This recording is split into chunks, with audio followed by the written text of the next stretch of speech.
it's Scarlett at Build Across, and I have another paint kit to show you guys today. This is one of our Boho geometric circle shapes, and it is cut on white pine. So all the lines you see are etched into the cutout for you, so you'll get this cutout, the paints, and the brushes in this kit. So I'm going in with the blue that's provided and painting my first few sections.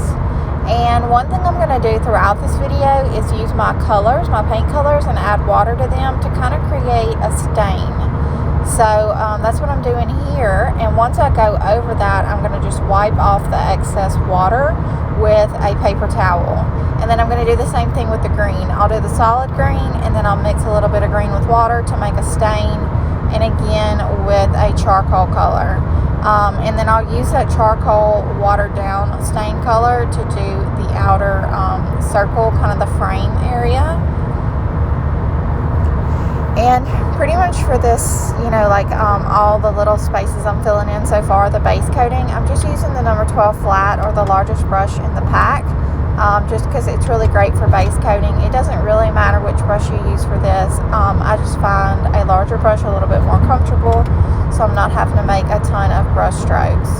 And again, just wiping off the excess water with some paper towels. You could use a rag as well if you didn't have any paper towels on hand, or even napkins. Just going around the edges now.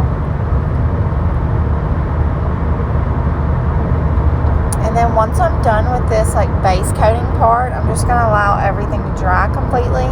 If you wanted to, you could go in with a heat gun. I personally use the Boho heat gun, and it is really great for just speeding up the entire process because you're not waiting on paint to dry.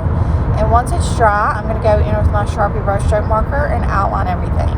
And then that completes my project. So I hope you guys enjoyed this video and have a great day.